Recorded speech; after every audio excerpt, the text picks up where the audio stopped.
Hello, everybody. My name is Danny Byrne. I am 22 years old, and I reside in Long Island, New York. How long have you been pulling?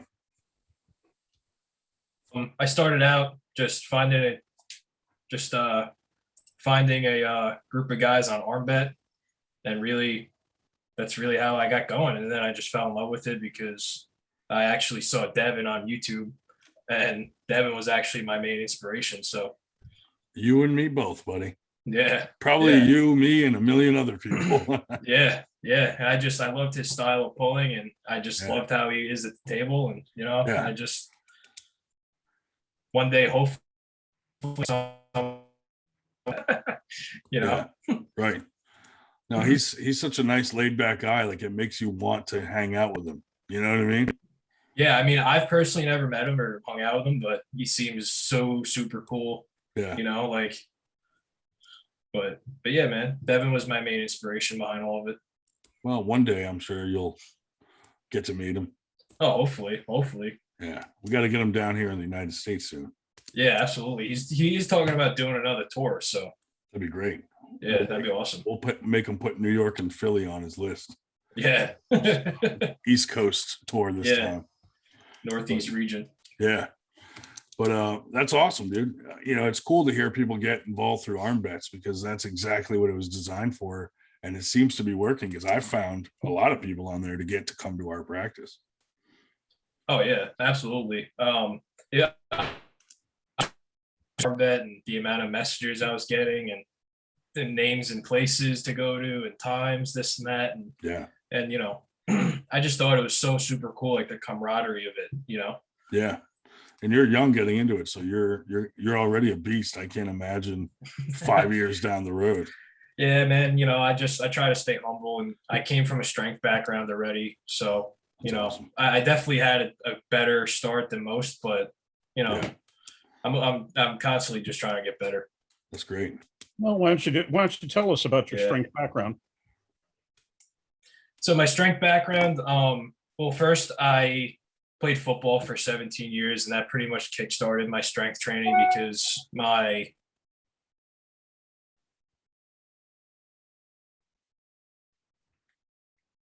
did we lose him?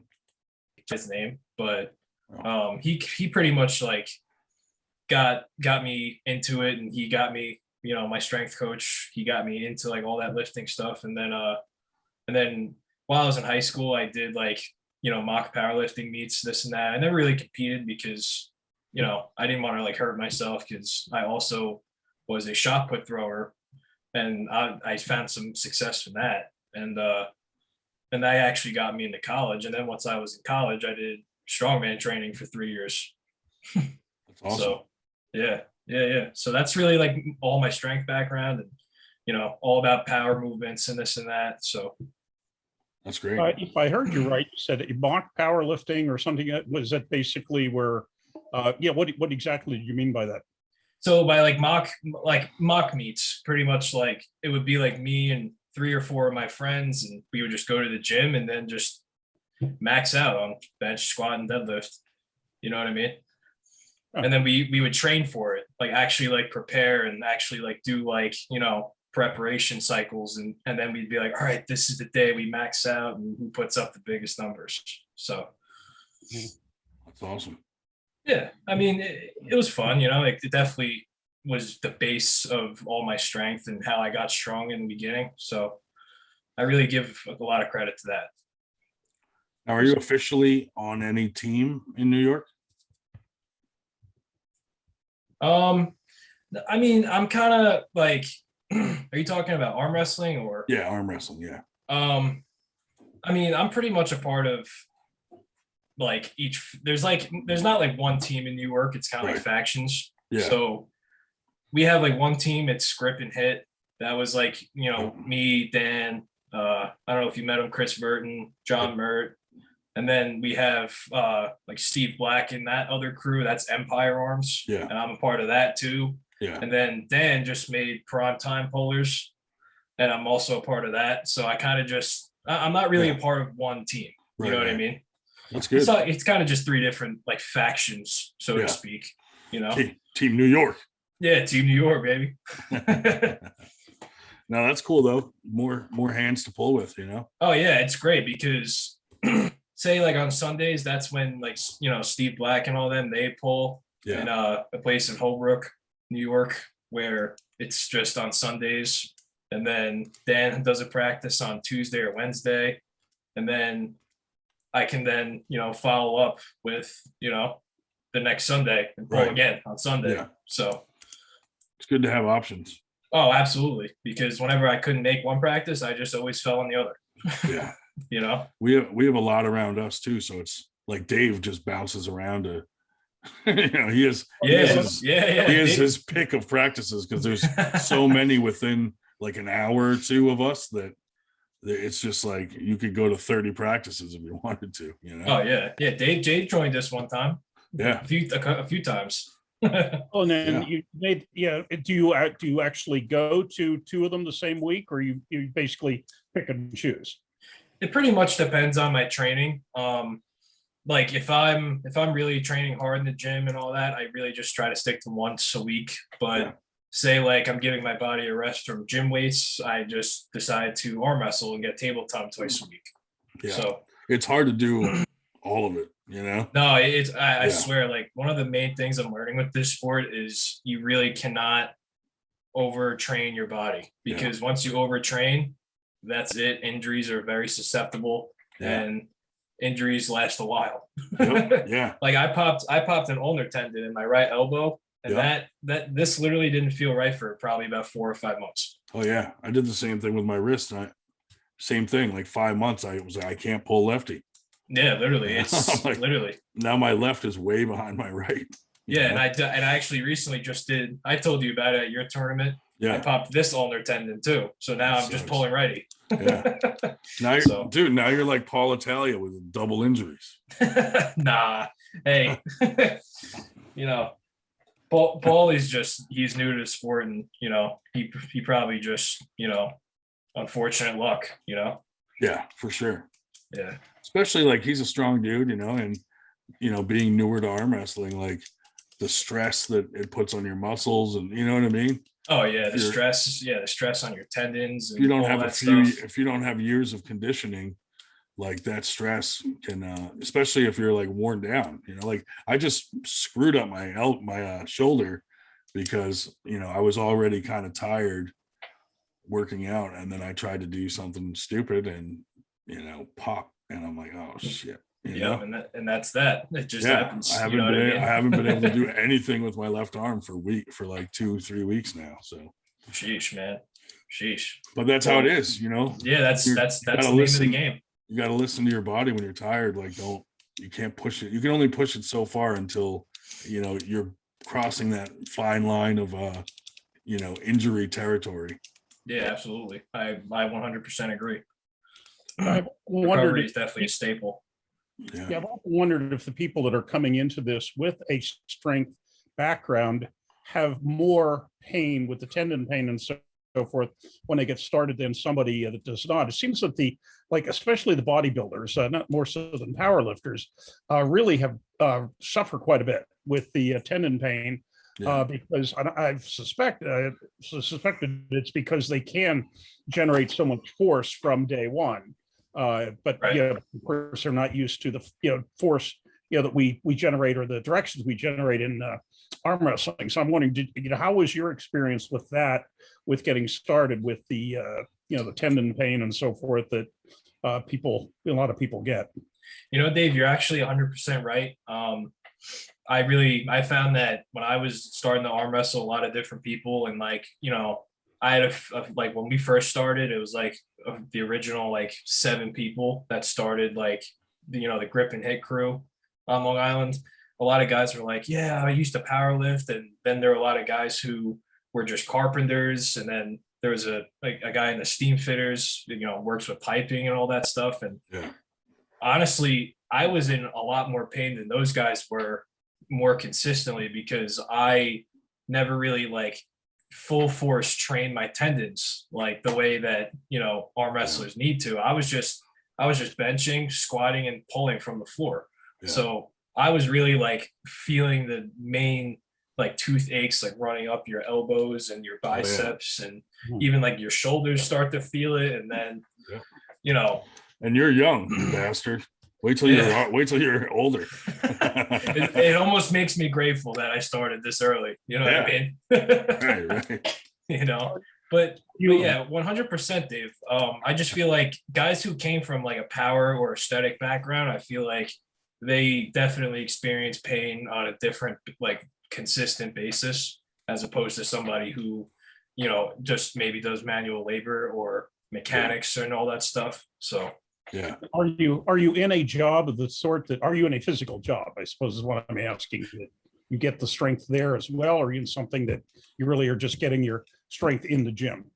I really just developed my strength in the gym. I mean, I was always doing like physical things growing up. Like my father was a carpenter, so I was always doing like side jobs with him, and you know, carrying 180-pound boards of sheetrock, you know, that are 12 feet long and this and that. And so really a lot of my strength just developed, you know, my base strength just developed in the gym. No, I just ask because, of course, we do have some people that, you know, I could name that just started out, but were, you know, for example, stonemasons or iron workers, or like you Yes. suggested, the pipe fitter, where, you know, John Mert out in your area that basically was wrestling, you know, HVAC, you know, equipment, all, you know, all over top of various building roofs, and you know, as Yeah. opposed to people like myself that, you know, quite frankly, don't get all that strong teaching history, but. No, yeah, that's absolutely valid. Like, you know, definitely you'll see a lot of the guys who do manual labor, and especially mechanics, like, you know, car Oh, yeah. mechanics or any mechanics of that sort. They Yeah. are so naturally just good at the sport already, because they are constantly just, you know, they're turning pipes, that's supination, Yeah. pronation, and then they have to like pull things, that's Right. rise and all that stuff. So they always have a general base, very good starting ground for when they get into the sport. Absolutely.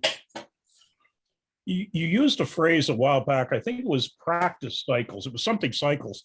And I just found it interesting because for some reason recently I have gotten a lot of friend requests from these, you know, jack types that I'm thinking, why are they asking to friend me? And essentially what they were wanting to do is sell me drugs. And so I was wondering, you know, please understand, I'm not asking you whether you use or not, although if you'd like to tell us, that's fine. But, you know, just your thoughts on, you know, people that do, and, you know, just thoughts on, you know, just drugs in the sport, not only, you know, sports you've been in, but the sport you're now in.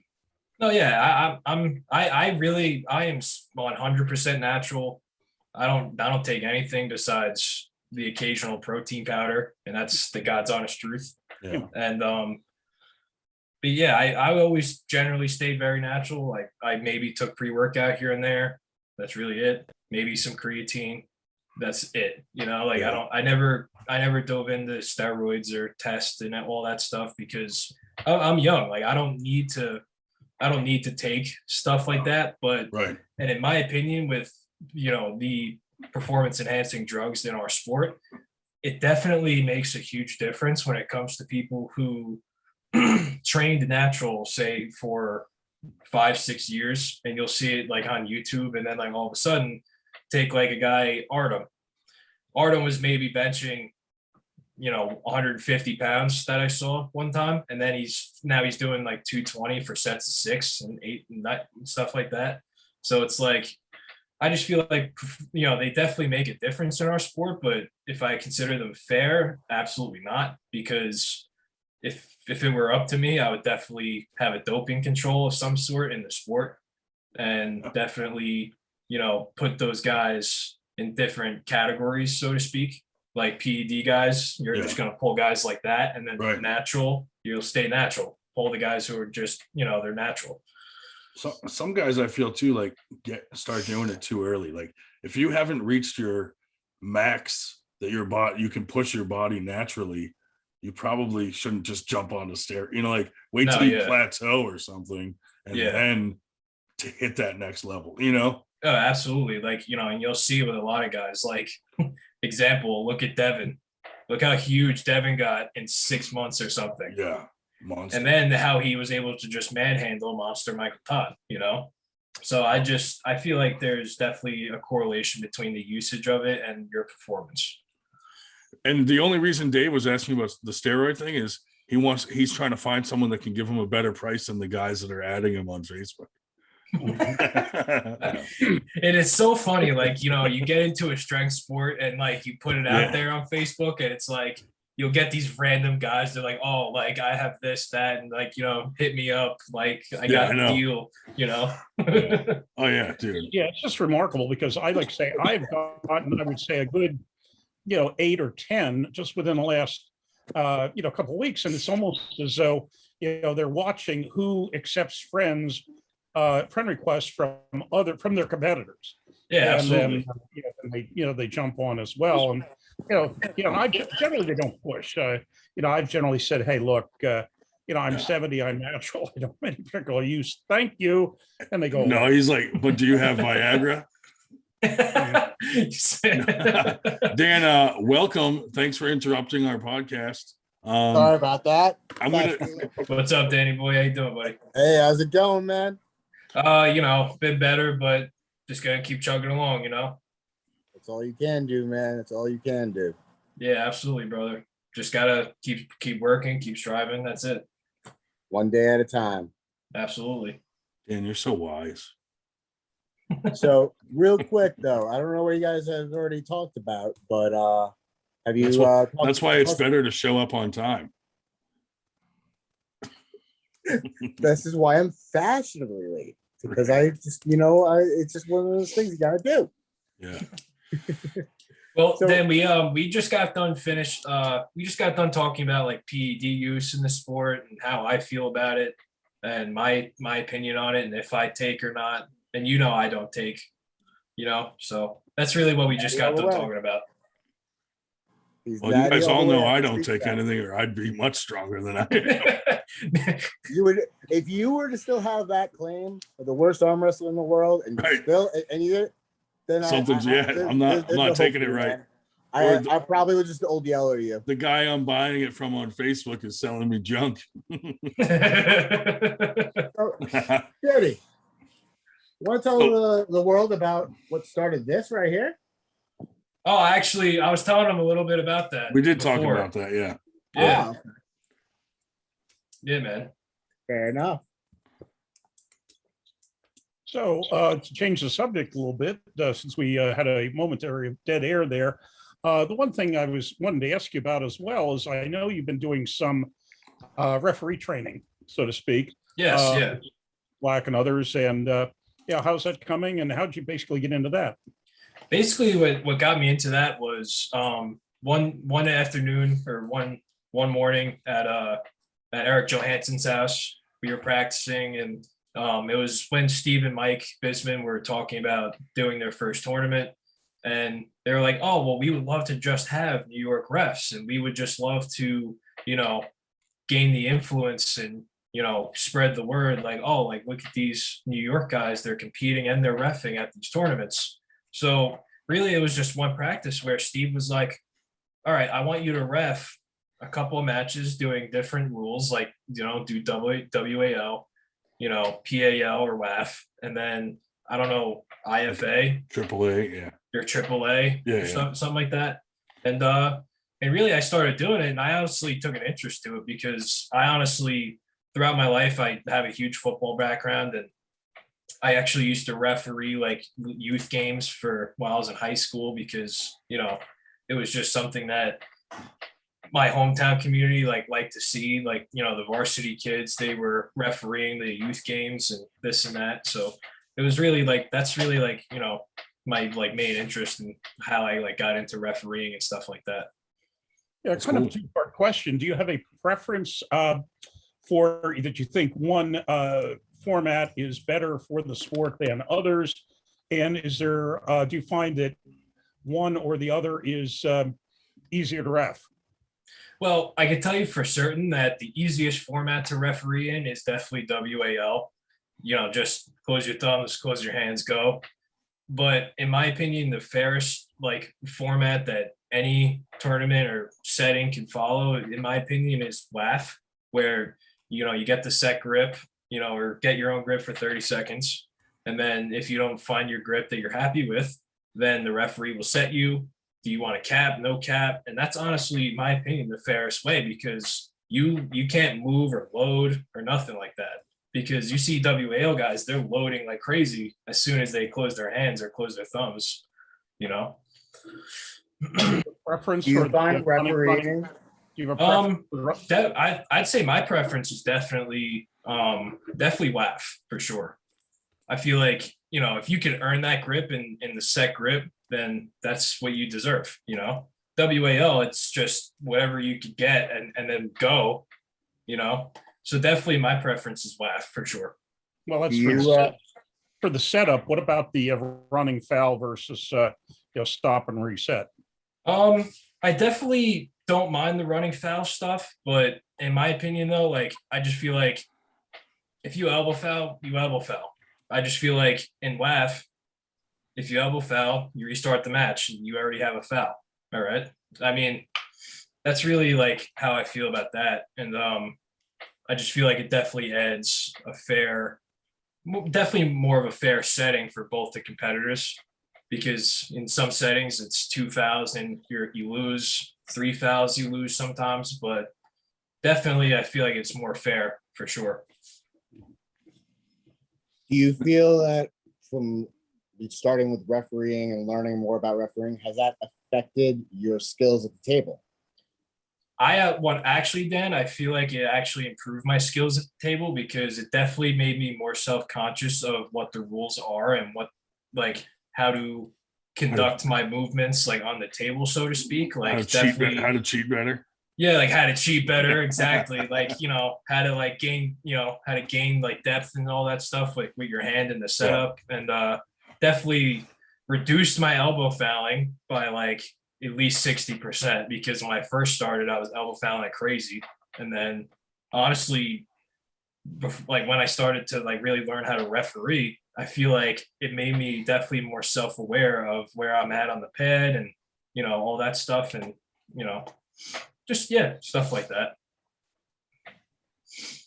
Now, are you going to go do the certification that they're trying to set up in the Northeast Coalition with like Mike Bisman, Steve Black, Bart Wood's going to come, James Reed's kind of setting the whole thing up to get our guys certified in this area? Yeah, I would be interested in that. Cool. Just so I could say that I can, say we're at a tournament and there's not a referee. Give me your shirt, I'll referee. It would definitely be an interest of mine for sure. Now, before Steve Black and Mike Bisman threaten you, would you ref a 98% tournament? Yeah, I mean, I don't see why not. Yeah. You guys heard it here. No. All right, we're getting that written down. Yeah, we're gonna have you sign a contract. Steve, is that okay with you? No, Steve and Mike are great. James Reed, like we get along. They're awesome. We're good with all those guys. Yeah, absolutely. They are great human beings, and they do so much for our sport. And I just feel like there's a lot of good things that are going to come from those two, and James, and it's you, Ryan, running 98% and the podcast, and So I just feel I just feel like there's definitely going to be a lot of good things to come for this sport. Oh, and Dave Schell. And Dave Schell and Dan Schwartz, the nightmare. The nightmare. The dream catcher. The nightmare has the dream catcher. Yeah. No, it's good because I always view New York as like Philly's like sister city, like we're only 2 hours away from each other and both are stacked with arm wrestlers. And there's a million in between, and in New Jersey and, PA, my God, yeah. So it's a congested area for arm wrestling. So it's and like Jersey, you have Beast Mode. Connecticut, you have Granite Arms, which are a bunch of stacked dudes. They're studs, and I feel like definitely the Northeast is definitely on the rise when it comes to raising the bar. Except before Badger yells at us if he sees this, Granite Arms is actually in New Hampshire. I'm sorry, I got confused. No, Dungeon and Connecticut Armbenders happens to be my home state. Mm-hmm. No, but I would put the Northeast up against any other region of the entire country, honestly, because who does anybody else have that we don't have here in the Yeah. Northeast? Exactly. Marcio Barboza, Dave Chafee, you know what I mean? Mike Aiello. Yeah, Mike yeah. Aiello, you know, Paul Lynn. Well, and here once again, without Dave mentioning Shell. name, right. Well, without mentioning names, I mean, the comment was made that when they had the thing in West Virginia sometime back when with the Brzezinski versus Chance, you had a lot of Southerners came up, and basically, I think some of them were essentially surprised to be run over. They got run over by Northeast people. Yeah. Yeah. Once again, like a lot of, Yeah. I'm not going to say names, but there were a few guys that like, they thought they were going to come up and just dominate their weight class, and then realized like, holy shit, there's some like virtually unknown guys up here that are not known, in the entire United States. We know them, but they found out like, no, I'm not going to run through these guys very easily. Yeah. Which was cool to see, Oh, sorry everybody else, but the Northeast is awesome. Yeah, Northeast is where it's at, man. We're on the rise. When's the next tournament you're going to be at, Dan? Where can we see you compete? Well, unfortunately I cannot attend Empire this weekend because my mother came down with COVID. So that's not and my bedroom is right next to hers, so I have to quarantine for 10 days now. So so I think honestly, my next tournament might either be the Jim Bryan tournament in Atlantic City, or there's another one. I think it's Armageddon. It's like October 23rd or something like that. So I'm kind of pondering either one of those. Well, actually, no, the November. October 23rd one is the one that is Virginia States. Oh yeah, Virginia States. I'm our sorry. very own Ryan Grondin is going to basically have his first super match. But no, the Armageddon. I'm taking Trent. I'm ready, man. Yeah, Armageddon's the Eating 13th, eating those Tremboloni sandwiches. But yeah, it's true that there are. I just did a podcast we're still editing myself as what's coming up, and there are like 7 events coming up in the 6 weeks, starting with Jim Bryan on the 16th October. Look, you can't get dates wrong on our podcast because Dave will fucking correct you immediately. Yeah, that's why I feel like such a jerk off. I'm like, yeah, this is then, this is, and Dave's like, no. You got an F on your test. Right. The professor has spoken. Yeah, well, he's laid down the law. No, but I had to correct Granite Arms because I had when I sent something out the other day, Badger said, "Hey, what about Granite Arms cupcake?" And I said, "Hey, you could, you're in this group, you can advertise yourself, and whatever." So, but of course, as Ryan has said, we only have 3 people watching these things anyway, so maybe Badger will never see it. Tell Badger we'll advertise for him when he comes to the rest one of our events. There's it's only a 6-hour drive, Hi. Hey, how's it going? Hey, little guy. Did you arm wrestle? Have a good night. Okay, you too. Right. He wanted to stop him. Yeah, it's cool, man. It's always good to see Dennis. He wants to know when you're going to give him some more football lessons. Hey, man, as soon as I can get out of quarantine and I'm 100% healthy, so absolutely, whatever he would like. Well, hey, I hope I hope your mom's going to be okay and stuff, and hopefully you don't get it. Speedy recovery. Yeah, hopefully not, man, because I already had COVID like way back in, I think it was almost 2 Aprils ago now. Yeah. So if I get it bad. Yeah, it was pretty bad. Like I was pretty sick for like a week. Yeah. And then all of a sudden I wake up one day, it's gone. It's crazy. I was like, what the hell? Yeah. Like this is supposed to be killing people. Right. It's crazy because like someone who's virtually somewhat healthy will die, and then some little unhealthy old lady in an old folks home, no problem. Yeah, no issues. I'm like, what the heck? It's like there's got to be something. I don't know if it's blood type, something that makes it worse for certain people than others. that they're just not telling us. You know what I mean? Oh yeah, I feel like with this virus, there's a lot more behind it than what we actually understand. Oh, sure. And I won't get into this because I've had some Actually, crazy It's a whole nother arguments podcast. We should do a podcast on this. Yeah. just about COVID. Yeah. All right. That way we can say Okay. all of our, Yeah, definitely. opinions. Yeah, for sure. I mean, we only have 3 followers, so who's going to get mad? Hey, open the gates then. Right. I had a somewhat liberal second cousin from Massachusetts that when I said I was posted about going to Florida, she was, be careful in that COVID infested state. And so I suppose I should send her a note saying, hey, I'm back safe and sound without, catching anything from Florida. Yeah, thank God. Or you could be a little snippier. I could be, but that's not in my nature. I'm not nearly as snippy as you are. I'm not snippy. I'm friendly with everybody. Mhm. Well, Everyone loves Ryan. Yeah, they just Almost don't know your alter egos Don't be killing. that are kind of Well, look, troll accounts are different. yeah. That's a different story. You take on a new persona. It's another personality of his. Right, That, yeah. we try to ignore during these podcasts. So do you have multiple Facebook accounts there, Danny, or you just have the one that the public one? Which then? The nightmare or me? You, I'm sorry. Yeah, we're interviewing you. The other one's just sitting there. He can, Okay. basically- Trying to steal your thunder. No, it's all right. No, I personally just have one Facebook account, one Instagram account. Yeah. And that's it. That's all I'm you not need. really a huge social media guy, to be honest. Yeah. That's probably good. No, yeah, honestly, I just find that I'll post what I want to post, and Yeah. if people don't like it, I don't really care. Right. I'm not gonna take it down for some Karen that wants to complain about a very unreasonable thing.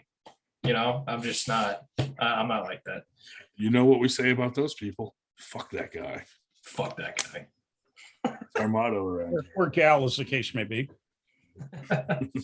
Yeah, but Dave, yeah, I really just have just a baseline social media. That's really it. Good. Yeah. Do you have anything you would say to, new guys getting into the sport that have similar backgrounds to you? Like some advice? Well, I could probably give advice for both sides. I could definitely say that for guys coming in with like big strength background, such as like myself and many other guys, I would say prioritize recovery and do not overtrain, because you will find that if you try to be tough and you put your ego at the table and you just try to arm wrestle as much as you can, right, you're gonna pay the consequence. Like there were a few times where I'd be driving like my truck home and from a practice, and like literally like my chest would just be like twinging from the nerve damage and stuff like that. Right. So it's like driving like a T-Rex. Yes, literally like like driving like this, like holding the bottom of the steering wheel. Oh, it's awful. That pain is awful. Yeah, it's so bad. It's just a shooting like sciatic pain almost. Yeah. But then my advice for other guys who are getting in that don't really have a strength background, I could definitely say that I would definitely also prioritize recovery, but also get very strong in the fundamentals. Like definitely, improve your rise, your pronation, your supination, and your cup. 100%. I could definitely give that out to newbies all across the board. Sound advice. Yeah, honestly, that's because when I started going, I was like, you know what, like I'm already a strong guy. Let's see what happens. So then I got my ass beat. Then I actually got my ass beat. I'm writing this down because this is exactly the advice I still need. Get your notepad out. Right. But no, that's really like the advice I would give, and like I said, I'm no veteran in this sport. Like I've only been arm wrestling for over a year and a half, but as somebody who is semi-fresh, and who just basically came out of their freshman season, so to speak. Yeah. I could definitely say, prioritize recovery and just build a strong foundation in the movements, like just building your hand and wrist and Yeah. your bicep, your tendons, your elbows, Yeah. That's good advice. Well, is there anything that you expected us to ask you that we did not, or that something that you want to tell people that you were hoping we'd ask and we did not, or, whatever? No, honestly, I mean, these were very sound questions, very, very upfront questions. And, if I were to maybe say something, to put stuff out there, I would definitely say, just do not overtrain in this sport. Really, like I can't really emphasize that enough. Yeah. Makes you more prone to injury also. Oh, 1000%. I'm always injured because most of the time I'm overtraining and not listening to what people say. Likewise here. It's a negative effect.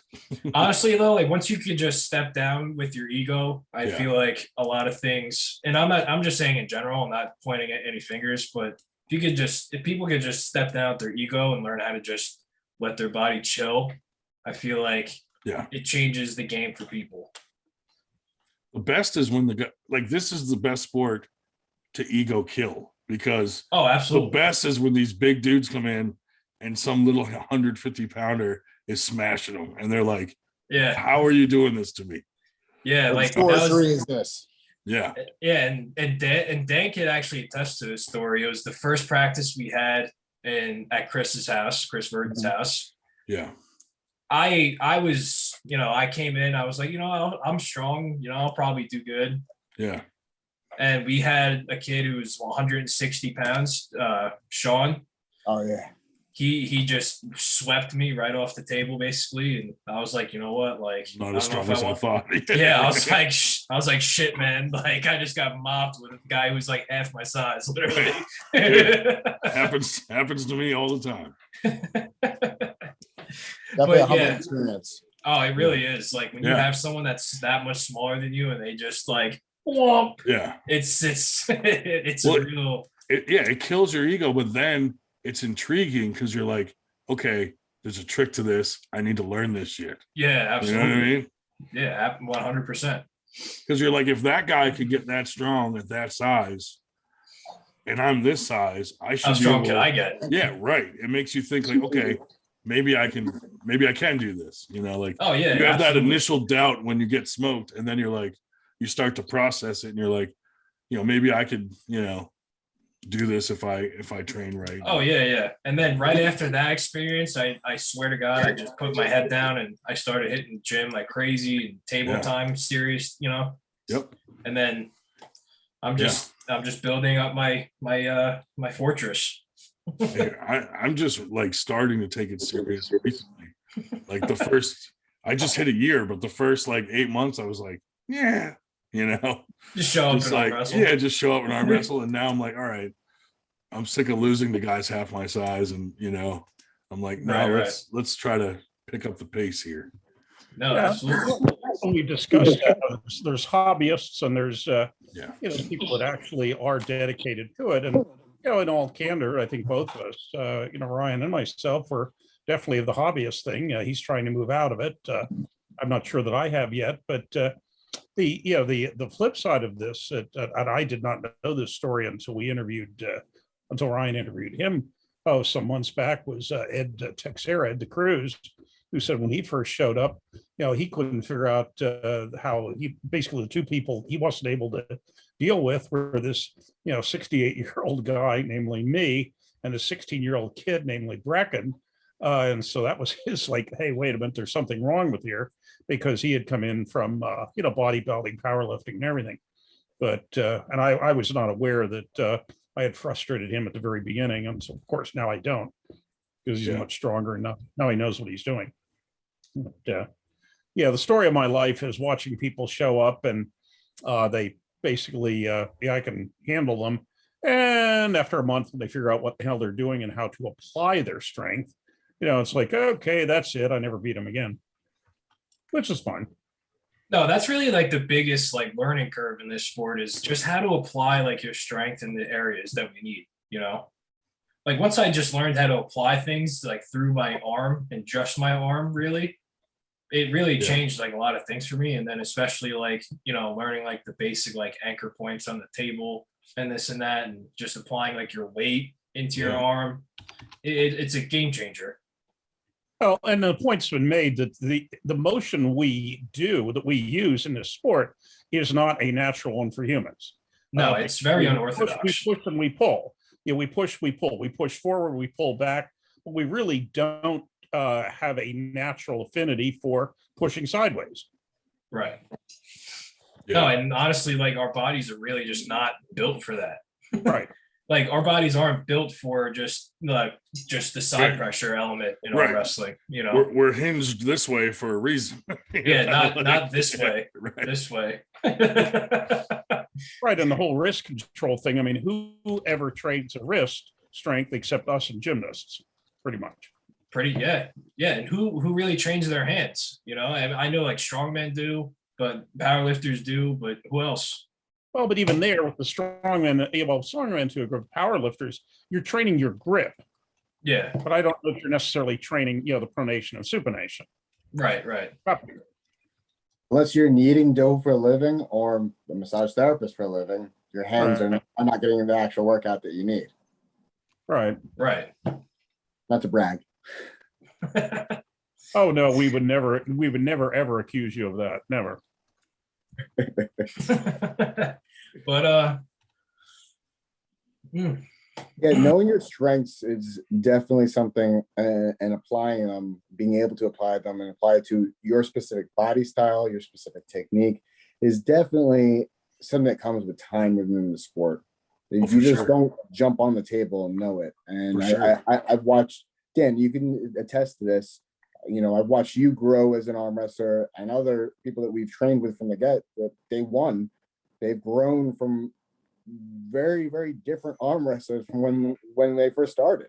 Yeah. oh my God, yeah. Like Yeah, like Dan, you're a bigger guy like me. Like in the beginning, I was not utilizing my body weight the right way at all. I don't know if you ran into the same thing. Like I was doing the movement, but I still was not like using my body weight and my hip and twisting motion and everything the proper way at all until yeah. like recently, where I'm like, okay, I got to start setting up the right way, not just screwing around at the table. Oh yeah, and there's a whole like process behind it. And believe it or not, I just started to actually apply using my body weight at the table, and like that Yeah. actually Makes a has big been- difference. Oh, it Yeah. makes a huge difference. You know, like I weigh 325, so it's like if I could just learn how to sit back with my body Yeah. and use my arm, I'm just starting to learn Yeah. how to do that.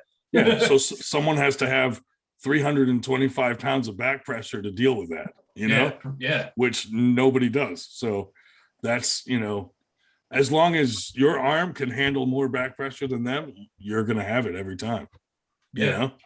Yeah. And that's what's great about the sport is, all the different body styles, and it's like playing a game of chess against your opponent, Yeah. And honestly, Devin Larratt, like he puts the best way. It's hand combat.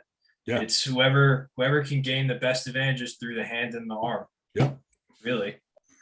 Yeah. And you have a big ass hand. So Yeah. I grab your hand and I'm just right away. I'm like, nope.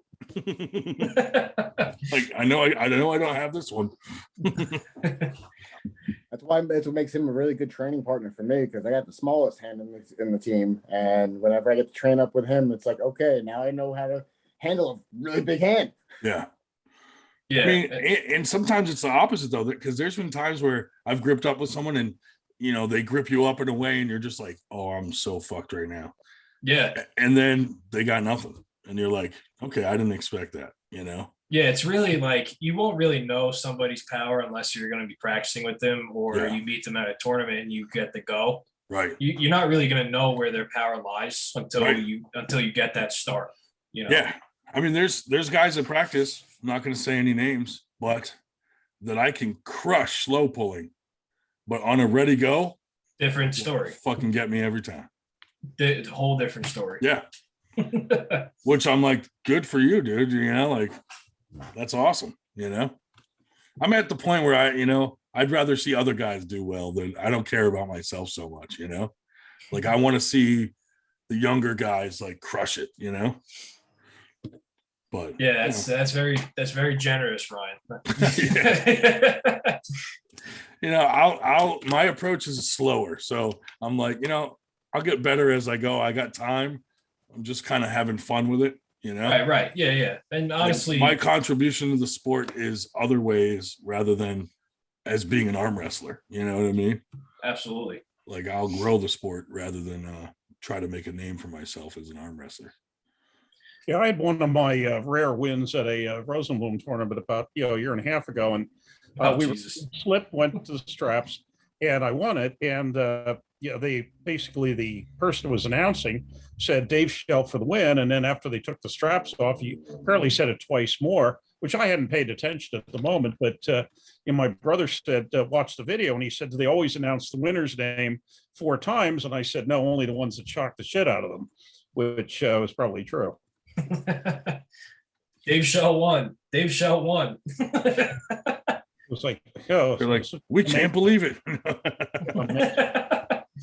Every once in a while, I fool somebody, but actually winning.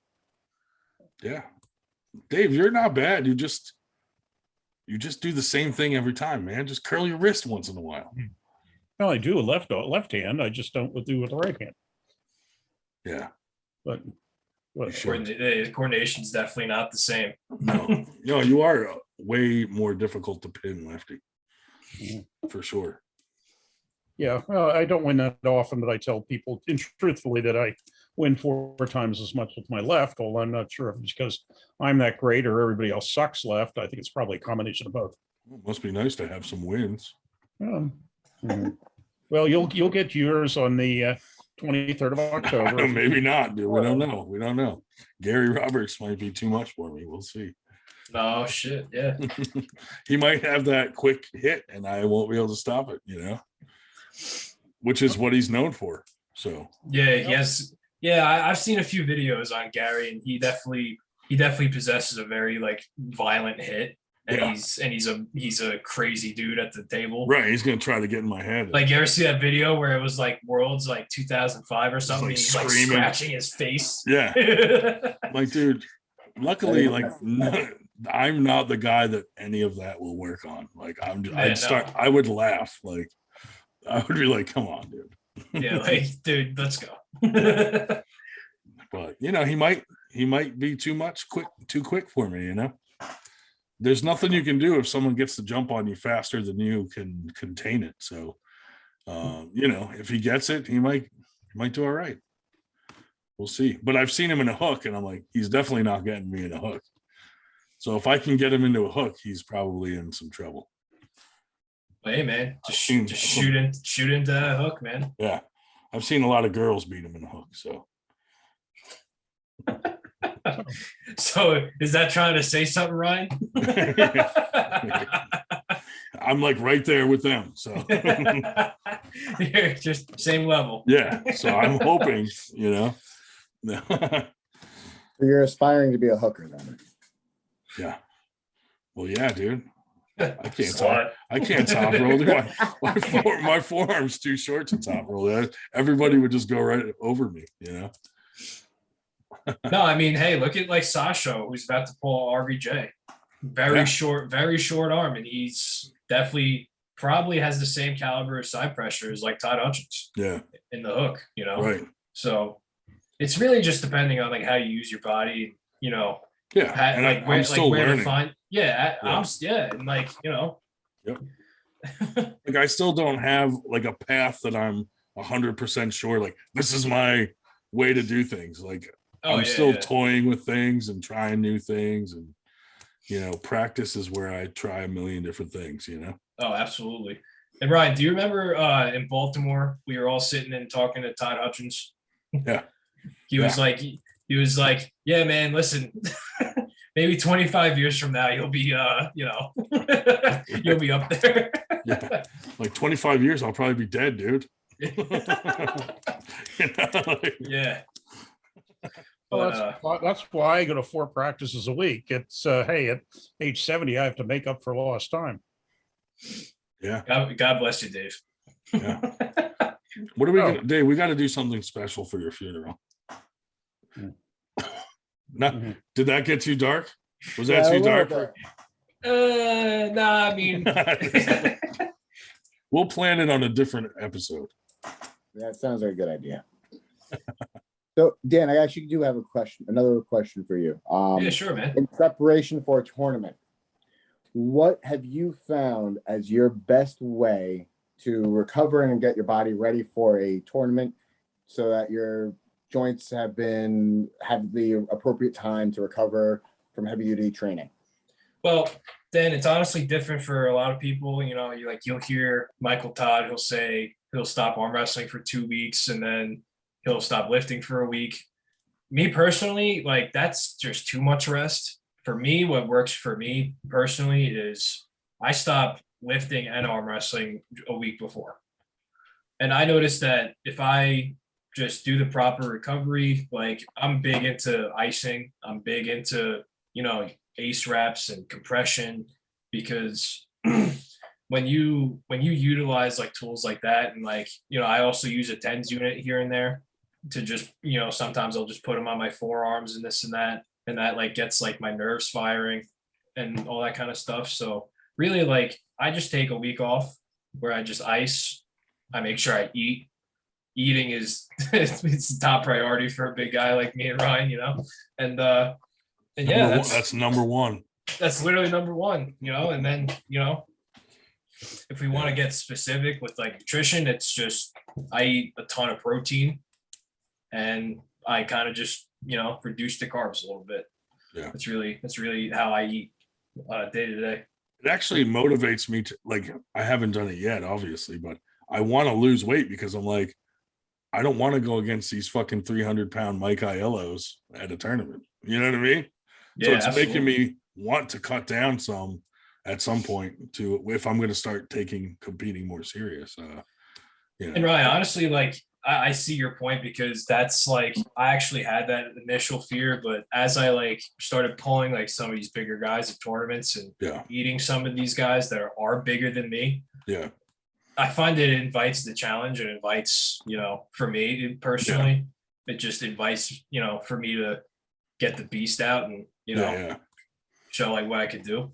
But I have a lot of like fat on me. So I'm like, I have a smaller frame than I should in my weight class. You know what I mean? Right. Like I could drop a weight class and then I'd be with guys that are more my frame size. You know what I mean? Where you're like, you're a solid dude for your size. Well, they'd be your frame. I'm more just mush. You know what I mean? So well, it'd be your frame size. The thing is, in this sport, it's just managing to get out of super heavyweight does not mean you're going to have it, easier. Oh no, of course not. Because the 40, next two weight classes down are stacked. Yeah, once you get out of super heavyweights, instead of having the Sean Latimers, you have the Jason Merlots, you have the Brett Elsessers, you have the Paul Lynns, right? Whatever. Fuck those guys, I'll get them. In fact, something Also, somebody who has dropped from 3 different classes, because I actually did drop down 3 different classes. Yeah.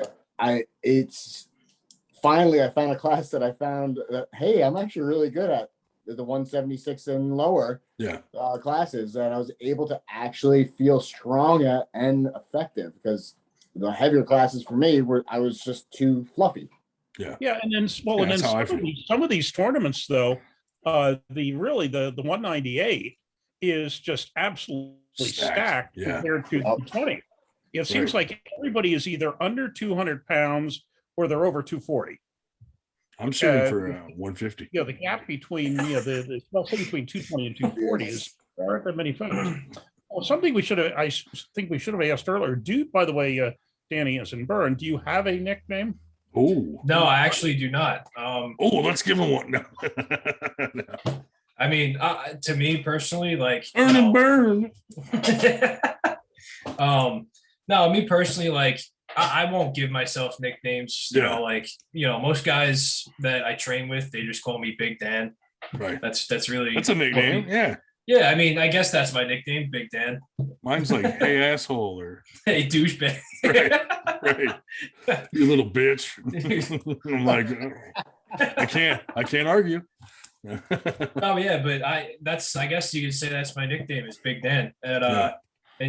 and James Reed, if he ever watches this, he calls me Boo Boo because funny story, I forgot what tournament I was at, but he my mom was there. My mom was like, "Come on, Boo Boo," and he was like, Oh no. James was like, "Ooh, Oh dude, he jumped all over that. Oh, him, He must have been Bisman, like, "Yay, Boo Boo." Bisman, and Steve just hopped Oh, over. no. Oh, it was actually at your tournament. What is that where it happened? That's where it happened because my Oh, mom was like, that's "Come hilarious. on, Boo Boo," and like James Oh was no. like, "Bing, bing, bing." We're like, Mom, don't you ever. I Yeah, didn't hear that. I wish I did. literally the car ride home to our hotel. I'm like, "Mom, don't ever fucking say that again." We're like, do you realize what you just did to my arm wrestling? And then at Battle of Baltimore, my first match, I think my first pro or amateur match, James goes, "And Boo Boo" up to the stage. And I was like, yeah. "Oh, this is You're embarrassing." like, God damn it, Mom. Yeah. Oh, I mean, that's how I got the professor thing, because it was a James Reed tournament, and he insisted that if you do not have a nickname, we will give you one. And I remember thinking at the time, what the hell is this, a WWE or what? But we came up with that just to stave off something worse. Dude, Keystones, they called me up as the worst arm wrestler in the world. I was like, yes, this is awesome. It's accurate. No pressure. Yeah, no pressure now. I was like, even if someone wins, I'm just like, oh, you beat the worst arm wrestler in the world. Good for you. Yeah, round of applause. You know, a funny story though is at Keystones in the novice and amateur, it was like 199 plus. So I get up there and there's a dude who's like, you know, like 199. And he's like, "You're not in my weight class. What the hell's going on?" Dude, he threw a fit and went up to the judges and was like bitching. And they're like, "Yeah, it's 199 plus, dude." And he was like not happy. So the whole rest of the time I was like, every time he was up there, I was like, this guy hates fat people. And I was like shaming him, you know? He's prejudiced against overweight, right. overweight human beings. And he came to the table, dude, and I was like, well, I'm not afraid to pull you. And he was like, I'm not fucking afraid. And he got all mad, dude. I got in his head. Hilarious. And then he smashed me. Oh, man. So anything else that has to be said? Oh, yeah. No, I don't. I mean, hey. We got all the basics and delved into some other stuff. But, you know, do you have anything you want to, anything else you'd like to say that we didn't cover or anything? Or not off the top of my head, no, to be honest. I mean, you know, if you guys think of anything while we're just sitting here chatting, you know, I'll be glad to answer. No, I think this is good because you're a new up and comer in the area. You know, it lets people get to know you. So now people will see you around and be like, "Hey, Boo Boo." well, hopefully not. Hopefully not. No. Probably shouldn't have said that. Now we're all going to be like, "Boo Boo." You guys will be like a crowd next to my mom, like, "Yeah, come on, Boo Boo." Yeah, absolutely. Oh, that's funny. But no, I mean, I feel like what would be a good topic would be definitely like COVID and like how that definitely impacted the next one. Definitely. We did do one earlier on in the COVID that was about COVID and how it's affected tournaments and people. And it's hard though, because that starts to get political every time, you know, like it goes off track because it starts getting into conspiracies and this and, you know, but it was still fun as hell. It was still, I thought it was great because it was different than the normal arm wrestling specific topics, you know? Yeah, absolutely. But we'll do one again, especially if this continues, you know, if they start shutting stuff down or, you know, forcing masks or whatever they're deciding to do. We'll definitely do another one because that's definitely a good hot topic. Yeah, absolutely. So, but yeah, but dude, thanks for coming on, man. That's awesome. Hey man, thanks for having me. It's honestly been a pleasure, and you know, I'll always be interested in being on the podcast, man, for sure. Awesome, man. I'm gonna stop recording. Please do so that I can eat. And then we can talk shit to Dan.